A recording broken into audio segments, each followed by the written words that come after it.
Welcome to the Jeff Knows Inc. Show with your host, Jeff Lopes, where we bring you the world's top athletes, celebrities, entrepreneurs, influencers, and their journeys to success. This podcast is brought to you by Castus. Have you ever spent the time to ask your customers how easy it was to navigate through your website? The reason I'm asking is 47% of customers expect your website to load in less than 2 seconds. Retailers lose an estimated $2.6 billion every single year just because their website is too slow and not easy to navigate. You have to realize your website is your virtual representation of your traditional brick and mortar. It's almost like your salesperson 24/7, telling your customer a story about your brand. By having your website streamlined to offer the best user experience, you're able to be more efficient with your time and resources for your customers. Castus is a team of business developing experts that enables a B2B e-commerce to streamline the relation between your wholesalers and your resellers. They create custom digital storefronts that cater to both your products and your buyers to drive online orders and strengthen your brand loyalty. Castus' in-depth experience working in the back-end logistics to front-end customer experience and everything in between makes them the perfect full-cycle partner for your business growth. Visit their website, castusglobal.com/Jeff Knows to set up a non-obligation one-on-one free consultation with one of the experts to learn more. That's castusglobal.com/Jeff Knows. That's JEFFKNOWS. We are live on the Jeff Knows Inc. podcast. I'm your host, Jeff Lopes. Super excited to have on today David Drebin. What is up, brother? Good to meet you, man. I love that you're from Toronto. That's awesome. Before we went live, we just started. I wanted to push record because I had no idea. First off, David was from Toronto, Leaf fan. We're going to have this conversation that goes totally everywhere today. So I love it. When I do our conversations, it's a pure raw conversation. I never know where it is going to go.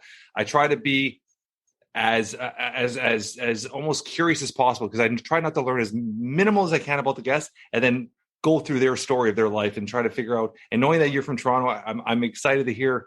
Let's talk about the beginning. Where did it all start? Where did the passion of art start? Talk about your days in Toronto. We actually probably bumped into each other one way or another. Probably when we were kids because we lived literally a few blocks away, not that far away from each other. So let's talk about your childhood, living in Toronto, growing up in Toronto. I was born and raised in Toronto. I went to 3 different high schools. I was a rebel in high school. What high schools did you go to? I went to Forest Hill for grade 9, and I just realized that wasn't the school for me. And then I went to St. Andrews College for grade 10 and 11. Yeah. And then I went to Metro Prep for grade 12 and 13. And the reason why it was so great to go to 3 different high schools is all the diverse characters that I met at 3 different high schools, as opposed to going to one high school. So it showed me how to interact with diverse characters. And that was a great foundation for life, diversity. Oh, 100%. I mean, you can't, it's funny because when I interview a lot of American, whether influencers, celebrities or whatnot, artists, different people. And when I hear their stories and I think of living in Toronto, how diverse our society is, where it's like the mixture of race, the mixture of cultures, it's so amazing. And you experience that, just magnify that to another level, which I think is pretty cool. So I love being from Toronto, man. I love being Canadian. I love being from Toronto, but I felt like the ceiling's only so high for what I do. And to make it at the level that I want to make it at, I think you have to be based in like a city like New York and be international. To get to the level that when did the passion for art start? Let's talk about that. Well, it actually started because I came to New York in the summer of 1992, and I went to the American to try, and I realized very quickly that I was a very bad actor. But having such a great experience by being so bad at something led me to realizing that I wanted to be a creative person. And at the time, I was actually going to University of British Columbia. So my roommate in Vancouver wanted to be a photographer. I was like, that's the biggest loser thing that I could ever imagine anyone ever doing. Like, what are you going to be, an artist? You're so creative. You're so artistic. And then one day, my roommate came home. His name was Steve. And he laid out all these black and white photographs of his coworkers. and their souls jumped off the page, literally like magic. And that was the moment I said, this is what I want to do. This is what I want to be. And I need to go to New York City and I got to make it happen. It all happened in a split second. It was like the ultimate aha moment for me. The moment of all moments. How old were you? I was 23. I'm 52 now in August. So 23. 1990, basically 1993. 1992 is when I found photography. And I've never wavered, like ever. Since the moment he laid down those 5 photographs in black and white of his coworkers. From that moment, I've never wavered for 1 second, ever, with the passion, the goal, and the relentless pursuit. Never, not even for a second. It's been in my mind. How over the years, because I have a few friends that are photographers, and for my main company, we have a photographer that shoots all our product and all that stuff. Let's start off with how has your vision or your understanding of photography grown over the years? Was there a peak moment? Was there something like, is this consistently growing how you see things when you shoot them, or the back? Like, give me an understanding as an artist. First of all, I've never introduced myself as a photographer, or an artist. Okay. Ever. I don't see myself as a photographer or an artist. What do you see yourself? Creator. I'm a creator of luxury. I love that. That's what I am. Or magic. It's very, like, for me, not luxury. It started off, I used to print my own work. And I remember I would put these pieces of paper in these chemicals, and all of a sudden the image would come onto the paper like magic. So I really feel like forget luxury. Yeah. It's really magic to me. And it's being able to access thoughts in my imagination that I have to get out of my imagination. So I'm not like a photographer, and I'm not an artist in any way. I just need to get the thoughts out of my mind. So some people sing, some people dance, some people fight. Right? I just create magical images that are lurking in my imagination, and I put them to paper, from my mind to paper. And it just sort of evolved from there. But I'm not just like an artist or photographer. I don't see myself that way. I never have. When was the last time you actually did that? I love that you said that. I mean, actually visually seeing the print come through the paper. I think I'm going to use the word art. That's a lost art. That's something that a lot of people have pushed away from. It's funny because my daughter was just at my mom's house, and she found a box of old cameras. And she got them, and she went on Amazon to buy 35 millimeter film. And she bought them, and she's all summer been shooting and loving it, which I find it so Hold cool. on a second. Let me show you something. Hold on. Look at this here. This is the first camera that I worked with in 1994. This is a Pentax 6.7. I remember those. Yeah, my dad had a very similar one. This is pure art to me. Pure art. I haven't used this camera in over 20 years, but I look at it all the time, and it makes me so happy because it's the first camera I ever used. Well, not the first camera I ever used, but the first camera that I used that was a good camera. But you know what my real camera is? I'm going to show you my camera. This is my camera. Ready? Yeah.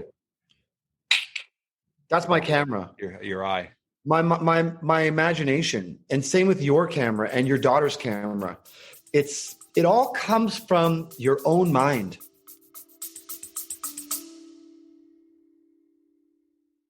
Are you ready to unlock your full potential? I want to introduce you to the Fit, Healthy, and Happy podcast, a powerful resource to transform your life today. With expert interviews, practical tips, and inspiring stories, this podcast is your roadmap to lasting wellness. Here's what a listener has to say. I used to struggle with my health, but this podcast changed everything. It's like having a personal trainer, nutritionist, and life coach totally for free. With over 2,000 five-star reviews, we're a podcast you can trust. The Fit, Healthy, and Happy podcast, available now wherever you get your podcasts. So you found this love for this. What was the subject, or where did you really start focusing on putting your creative side towards? Was it more landscaping? Was it more fashion? Like, where did your careers take you the first path? I'll tell you, everyone who picks up a camera before they photograph anybody else should photograph themselves. Interesting. And do self-portraits, because if you can do self-portraits of yourself and figure out what you want to say about yourself, then you can figure out what you want to bring out of other people. So the key to self-awareness when it comes to photography is to do self-portraits. And explain that. Give me more detail of that. Like, explain self-portraits. Like, you're actually just setting up a tripod and shooting yourself, or like, yes. Interesting. But the reason why I did a lot of self-portraits was it wasn't in an egotistical way. It was in a way to understand what I was looking for in myself. And then I could translate that into photographing other people and what I wanted to bring out of them. I love it. I love that mindset, right? I mean, you're creating exactly your image in your mind, what you want to see. I love that. With your I don't even know how to word it now. You confused me. I don't want to say artwork, your work. With your work, once you take an image, is there a lot of editing, post editing that you do to bring these lights out, these colors? Like, is it all through the lens? Like, how do you do this all? Or is this all like magic?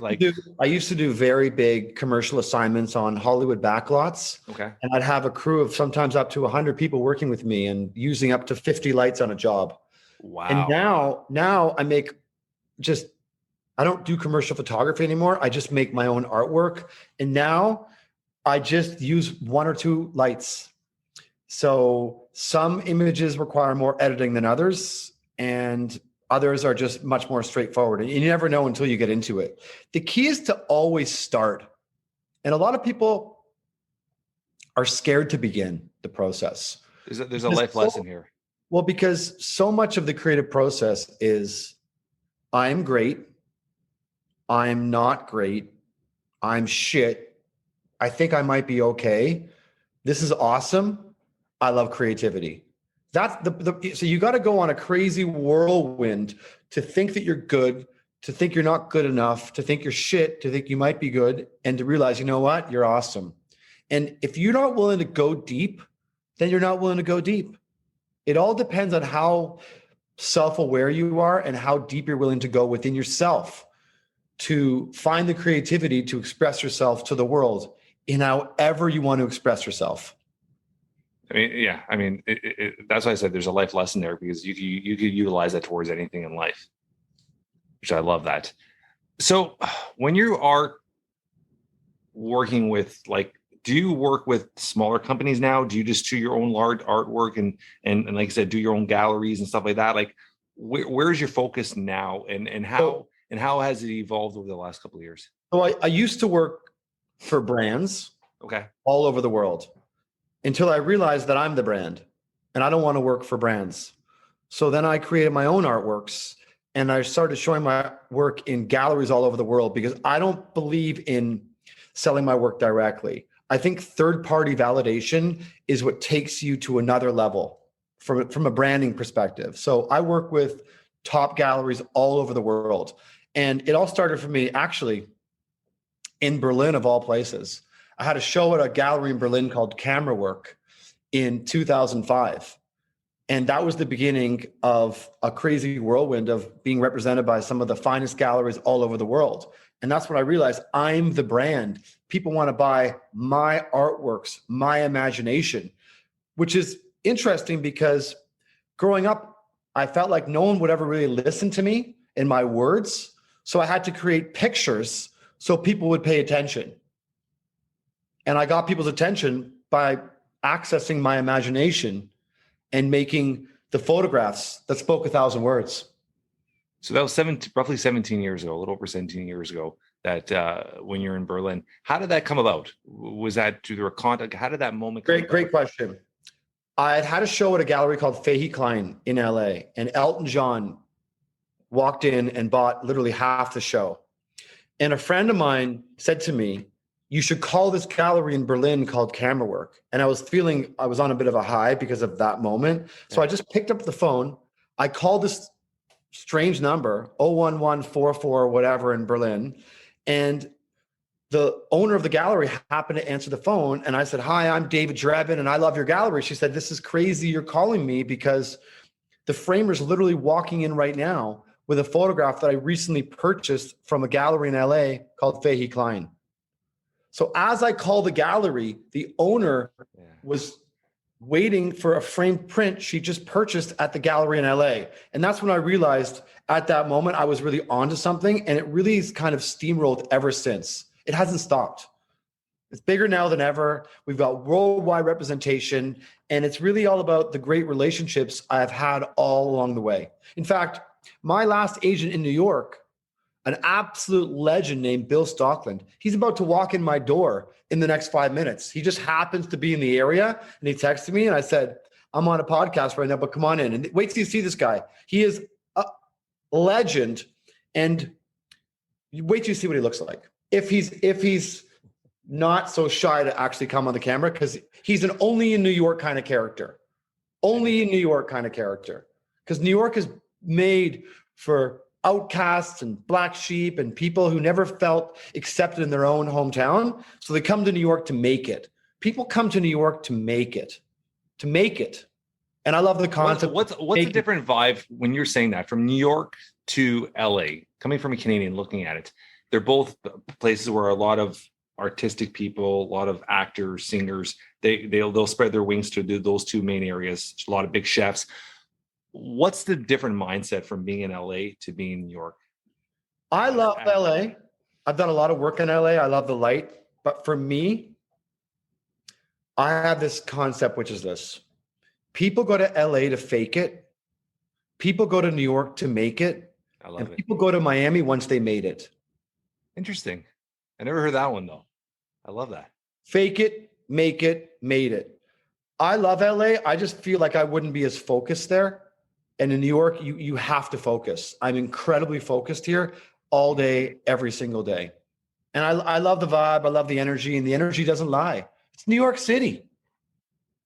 In New York, I'm just going to assume, I mean, Toronto's back to somewhat normality. New York is now back to somewhat normality after the last 2 years, right? Yes. Were you in New York the whole time through COVID, or you? Well, I was in Miami. Miami, okay. Miami, yeah. Okay. So you have a place in Miami. You spend a lot of time there now? I like Miami in the winter. I'm a snowbird. Okay.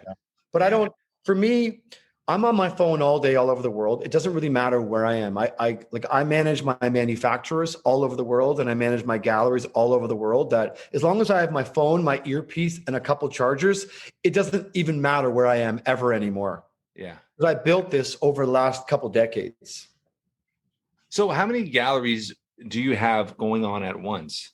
Let's talk about that. And how do you pick your galleries? Do you repeat them? Like what's the work mindset towards, okay, like, and also I'm going to throw another question there. When you're prepping for a gallery, is it like, do you use older artwork, or is it always new artwork for that exhibit? Sorry, a lot of questions there. Very simple. Yeah. A lot of young artists, when they get started, are looking for galleries to believe in them. But I think they need to turn it around and think about galleries that they believe in. So instead of looking for people to believe in you, you should be looking for people that you believe in. And so for me, it doesn't matter if I've got 1, 2, 10, 20 galleries all over the world. It's really about who do I believe in and nurturing those relationships. And when it comes to art in the galleries, every market wants something different. What someone wants in Germany is not what someone wants in Istanbul, and what someone wants in Paris isn't what someone wants in New York. So you have to tailor the artistic menu based on where you're showing the works. But it's really about the relationships, and if you believe in who you're working with, not if you believe that they believe in you. Interesting. Jeff Lopes, man, I like talking to you. I love it. You're interesting. You're an interesting guy. I like the backdrop there. He's just walked in the door right now. Bill Stockland. You got to see this guy. He's a next level character. Ready? Bill, come here. Come here. Please come here right now. Look at this guy right here. This guy was my agent for many years in New York. Just come here right. Look at this guy. This is an only in New York character. No, it's only one person. Look at this guy right here. Look at him. Is this guy not? This is Bill Stockland. This is New York. Great to meet you. Where are you? This is Jeff. Toronto, Canada, Bill. How are you, brother? Listen, New York was made for people like Bill Stockland. Look at this guy. Give me a break. See what I mean? Yeah, He's so charismatic, spectacular. the myth, the legend. You got so much hype before you walked in that door. Don't believe it. I'll tell you, you can believe one thing. This building is unimaginable. Look at the view. You don't see this. I know you don't. Look at the view. Go take care of your podcast. Anyways, this is Bill. But you know what's interesting is Bill came to my first show in Berlin in 2005. He came. I signed with them in 2005. Yeah. And he literally came to my show in 2005. He was at the first show that I had. Remember that show? Yes. In Berlin? Yeah. It's crazy how Next time level flies. guy.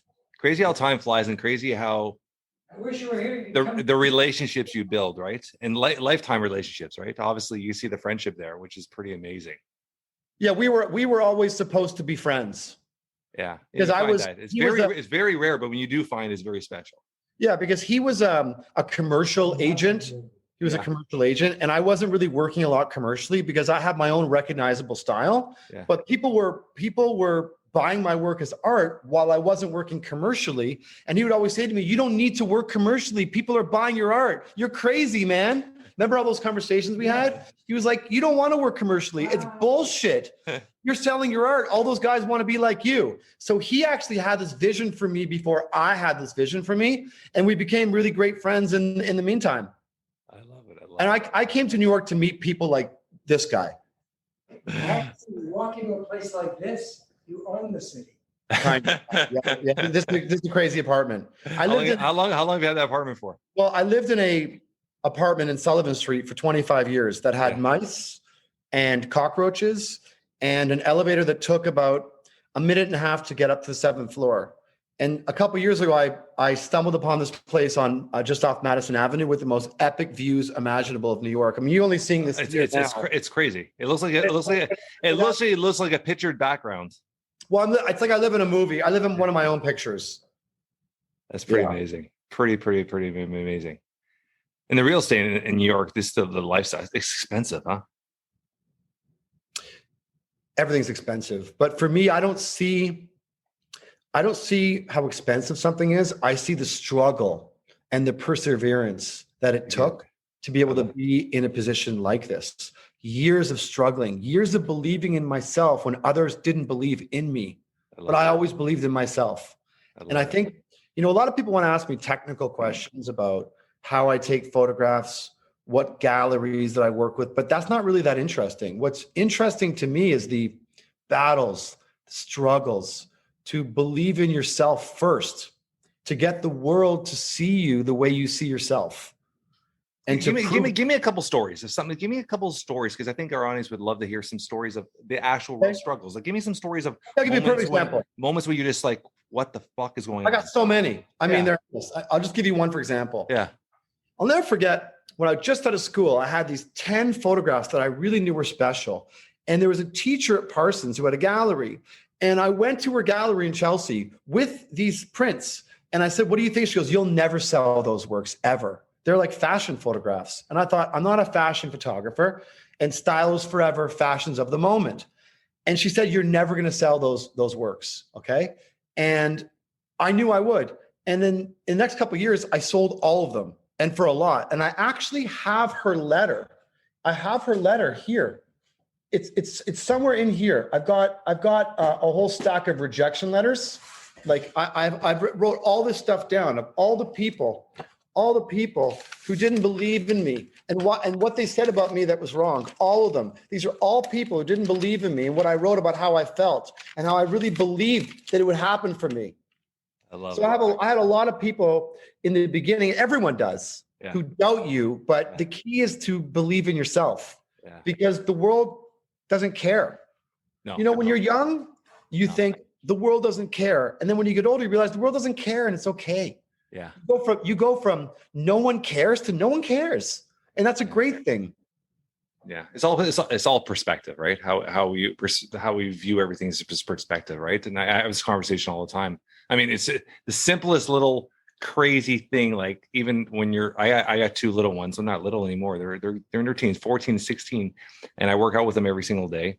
And we were coming back from the gym yesterday, and my daughter's like, oh, we're having for dinner. And I said this. She goes, oh, I don't want this. I'm like, I stopped and like, do you realize how many children in this world would beg for a plate of food right now? And I just said it to her, and I looked at her, and she stopped, and I said, I go, you got to really flip your perspective on this. And then she's like, thanks, Dad, I needed that. And it's like, it's perspective. It's just how you view it, right? Your story might be sad for yourself, but not sad for someone else. There's always someone in a worse situation. Everywhere you've been in the world, give me your top 2 or 3 places that you have just fell in love with, but at the same time, too, really, really build a connection to your art or your work in that country. Let me tell you something. It's never the places. Interesting. It's always the faces in the places. Yeah. So I've met incredible people all over the world. And I've got friends in Berlin and Vienna and London and Paris who I've had exhibitions with. But I remember the laughs and the dinners far more than any of the sales or any of the sites. Is all about how people make you feel. I love it. And the relationships that you make along the way. Like Bill's here right now. I care way more about our relationship and how we've had incredible conversations for 20 years, far more than any money he ever made me, which I really did. I was never driven by the money. I kind of look at it like this. I love girls and I love money, but I never chase girls and I never chase money. Yeah. I don't chase these things. I build my own brand, and what's meant to be will be. I love it. I love it. I love it. I love it. I love it. And it's very true. I mean, it's yeah, 100%. I mean, wealth only takes you a certain amount. I mean, happiness is the ultimate goal. I mean, wealth should be a vehicle to your happiness, right? Happiness for me is just peace of mind. I think if you can get 8 hours sleep and exercise 5 days a week and drink a few liters of water a day, then 99% of your problems will most likely go away. Let's talk about health. You're obviously very fit. I love working out. I've been working out since I was 16. Let's talk about how let's talk, Mr. Bowie. Let's talk about health and how important it is in your life and working out and taking care of yourself. That's my number one priority. I mean, I live around the corner from this place that does unbelievable cryotherapy. I go into a cryo chamber. You do, huh? How long have you been doing that for? I've been doing it for a long time, but I haven't done it for a while because of COVID. And I couldn't find a machine, but this place has a chamber. I'm going to take this guy, Bill, to the chamber in the next half an hour. Will you go with me, Bill, to cryo? No. I'm only taking you. I'm taking you to. Yeah, he's going to come. Her name is Han. So he's going to get like today. I'm going to go get cryotherapy in a chamber. Then we're going to go get. Then we're going to get foot massages. He has a massage. He has a massage at 4, and I'm going for a massage at 5:30. Bill introduced me to the greatest massage therapist I've ever in the world. Her name is Saki. And I go there when I'm in New York twice a week. She walks on my back. I mean, I do acupuncture. Are you on a public podcast now? We're just the two of us talking. Oh, just the two of you. Yeah. No, it's just two of us. Yeah. You cut the shit out? Sorry, do you cut the shit out or? Everything's playing, man. This is awesome. Are you enjoying? This is awesome. This is raw conversation. This is why I do this, right? This is the first time chatting right now. You feel like an old friend. Yeah. You got great energy, man. I love the energy. I love it.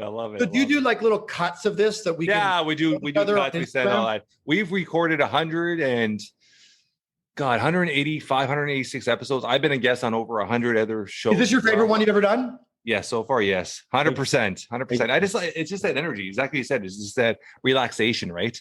Being able to just have that conversation like if you've known somebody for 20 years. And we're going to still talk about Toronto and the Maple Leafs still. Like, I'm going to bring that up. But yeah, it's just, so what else, what diet wise, like, are you on a very strict diet? Do you really? Not really. I mean, I drink a lot of this. This morning I kind of splurged a little bit and I had grilled cheese and bacon. Which is okay once in a while. Is that bad? I do it once a year. I did it though. This guy, he's got a crazy diet. Yeah, he has like macrobiotic food. Like, seriously? Yeah, he's a macrobiotic. Yeah, this guy is unbelievable. Seriously, Power, Giorgio Sawa, Michio Kushi, the whole works. Here. Seriously, huh? So are you in Toronto? I can't see you. You got to sit down. Bill. So you're in Toronto. Toronto, Canada, born and raised in Toronto, Canada. So as crazy as where David was born or was raised as a child, we're just a couple of blocks away. I'm 45, so he's only a few years older than me. This guy right here, Bill, I'm 74. He's 74. Look at this guy. He was one of the all-time photographic agents in New York. One of the all-time. And he got until a couple of years ago when the business changed. Yeah. But he represented the top photographers all over the world in New York.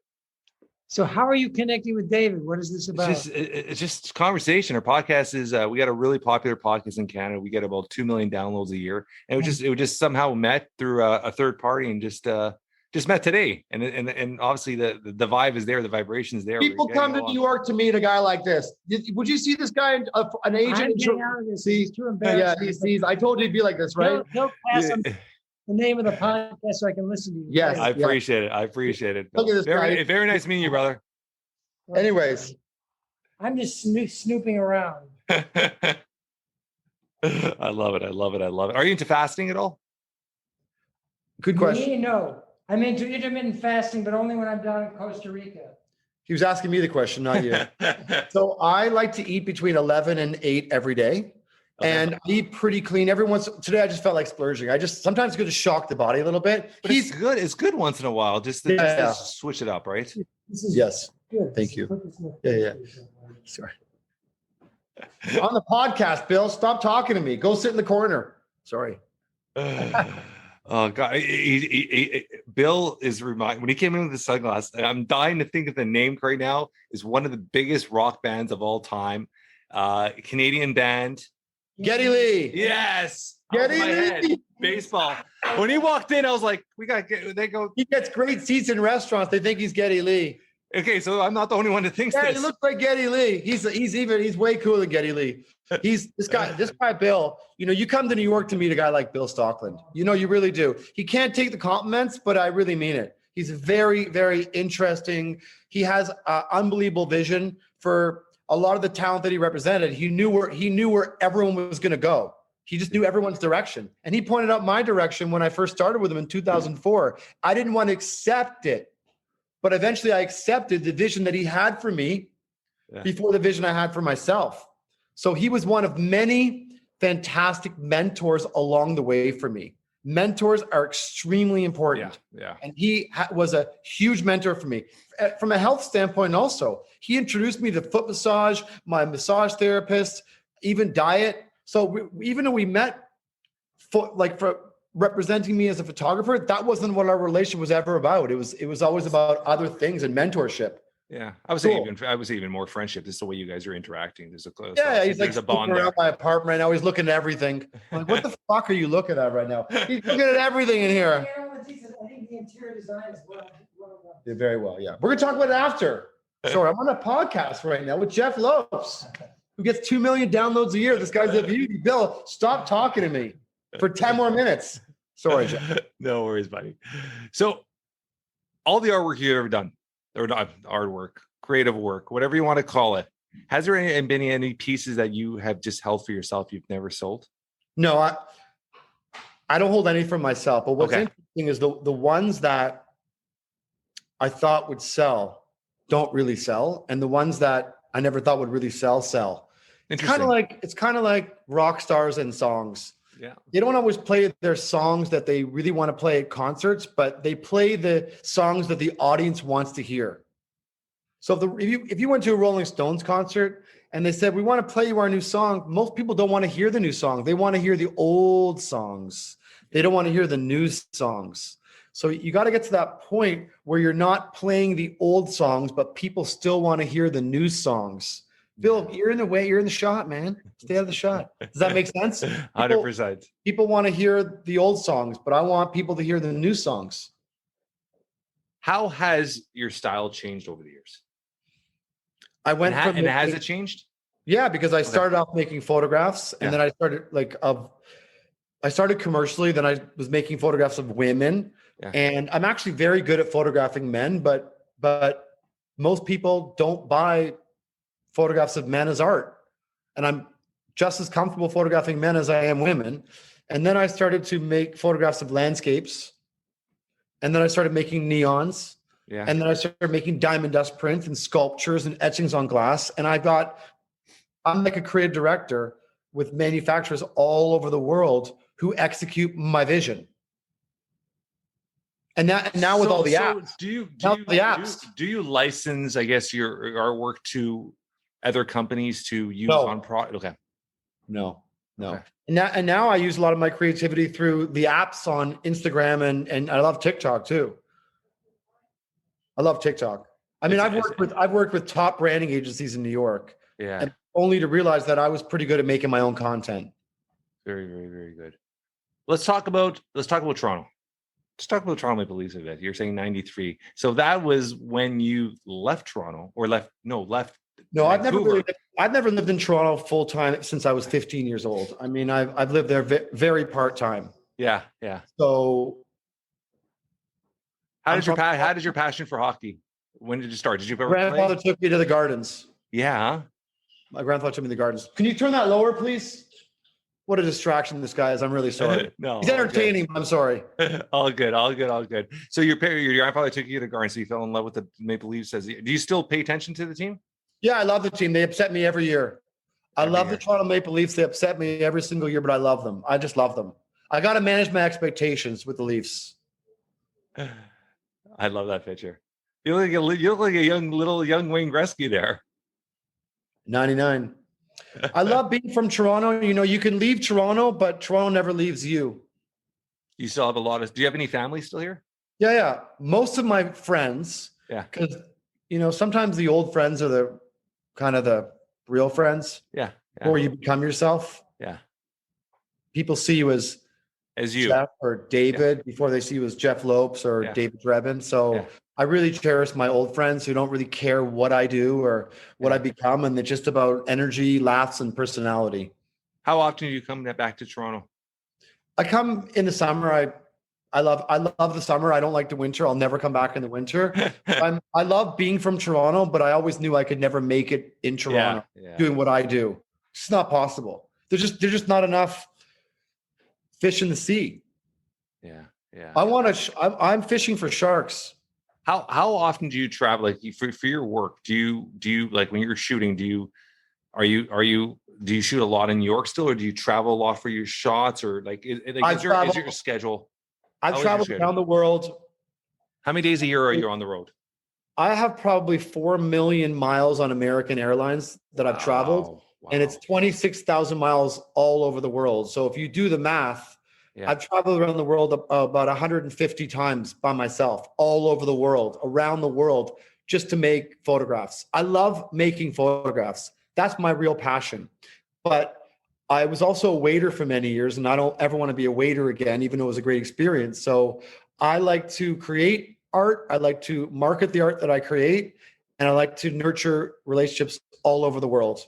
Every day. How does that, if it does affect, but how does that affect your personal life, like your personal relationships? Are you married, or I don't know if it's something you want to talk about, but I'll talk about anything. Does that travel affect your personal life? Like how do you settle down for a relationship? I've given, first of all, 2 words. 2 of my least favorite words are settle and down. I don't like settling, and I don't like down. Yeah. Going down. So I don't like settling down. I've had more love stories than I have had life stories. I feel like you kind of choose between love and freedom. And I always chose freedom over love. Because there is no freedom in security. But has it ever there's security? Have you ever had moments, and I'm just going to get deep here. Have you ever had moments where you've been traveling for so many days and you just feel lonely? You feel like you needed, so you wish you had somebody there? Not really. No. Okay. Interesting. I feel like I've been married for 19 years, right? So we're obviously been with my wife so many years. So it's coming from a different mindset. Like I got married when I was 27, 28. I got 2 kids. So I've been very settled. So you're the polar opposite. So you're obviously traveling the world, meeting so many people on a regular basis. So it's polar opposite, right? So it's interesting to hear that. I mean, and I get lonely in crowds, never alone. People's energy affects me deeply because I'm a very, I give energy and I want to make people feel really good. I don't need other people to make me feel good. I make myself. I've heard that before. I've had somebody actually say that to me. So I look for spiritually uplifting experiences as opposed to spiritually depleting experiences. Yeah. And depending on people's energy, the experience can be spiritually uplifting or spiritually depleting. So I only get lonely in a crowd, never alone. I love it. I love it. I love it. I love it. I love it. What other hobbies do you do? Is there any other hobbies or any other stuff that you have a passion for? I never really think about the word hobby. I think about the word lifestyle. So I absolutely love how you break everything down. It's so awesome. Dude, tell me why. No, because you put a lot of thought into how you use your words. And I think a lot of people don't really understand the magic of how to use words properly, or how to put a thought process into that word or what that word means to them. They just say a word because it's part of their vocabulary. They don't actually put a mindset of like, this word has a certain meaning to me, and I like it or I don't want it to be described by me. So I love how you've done this about 7 or 8 times in our podcast where you've taken a word and switched it to how it relates to you. So I love it. It's a positive thing. Don't think it's a negative thing. It's a positive thing. Thank you.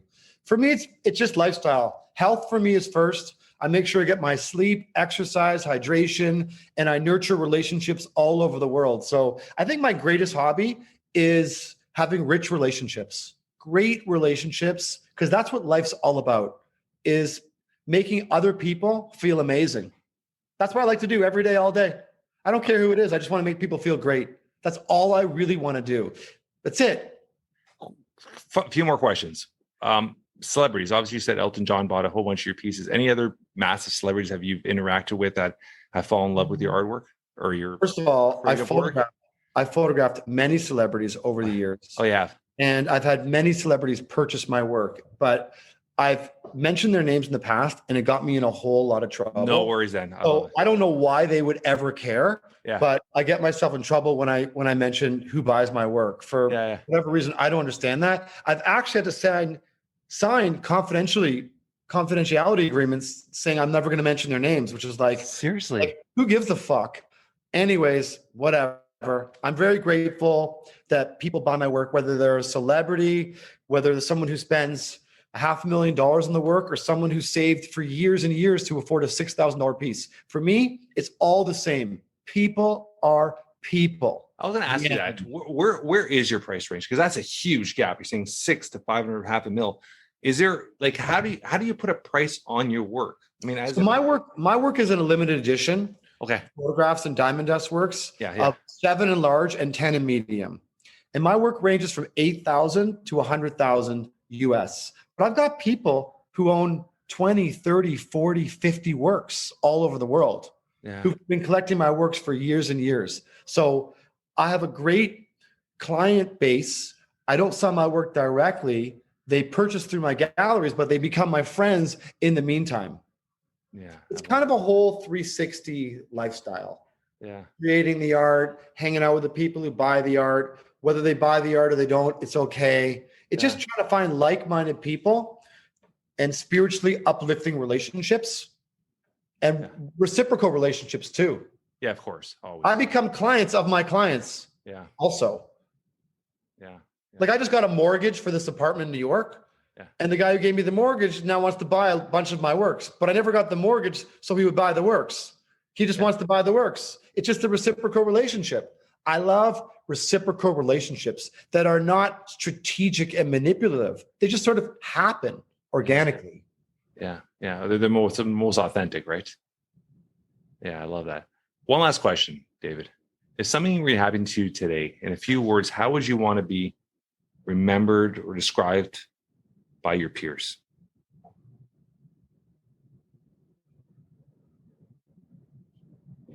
That's an interesting question. For me, it's all about how I made other people feel. So if someone said, what's your relationship like with David Drebin? And they went, oh my God, like it's about how I make other people feel. And often people are always thinking about how others make them feel. But I think the real twist to life is about how you make other people feel.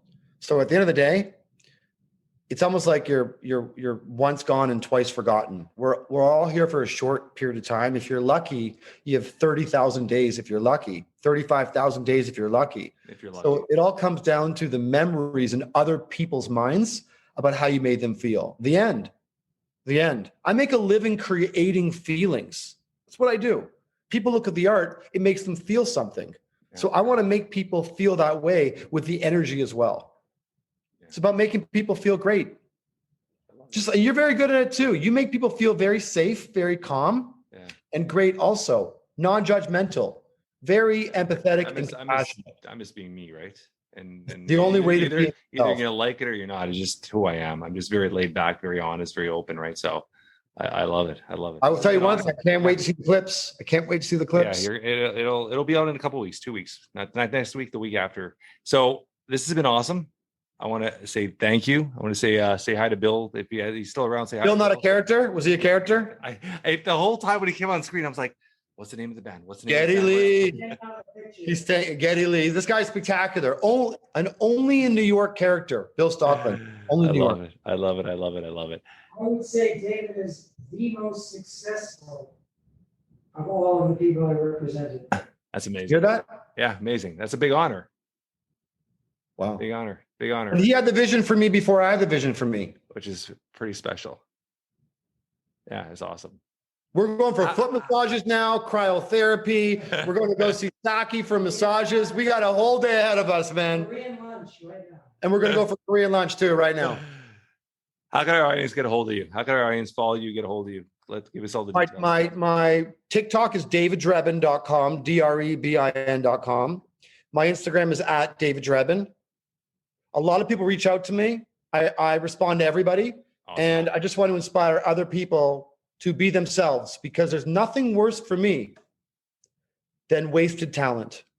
I love it. I just don't like wasted talent.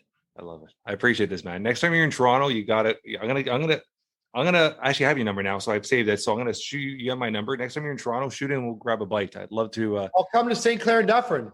I'm up in Brampton now. I live in Brampton. Yeah, but okay. I mean, my mom's still in Etobicoke, so I would love to come up and grab a bite and hang out for the day with you. Love to meet you too. Thanks so much for having me on your show. Thank you, bro.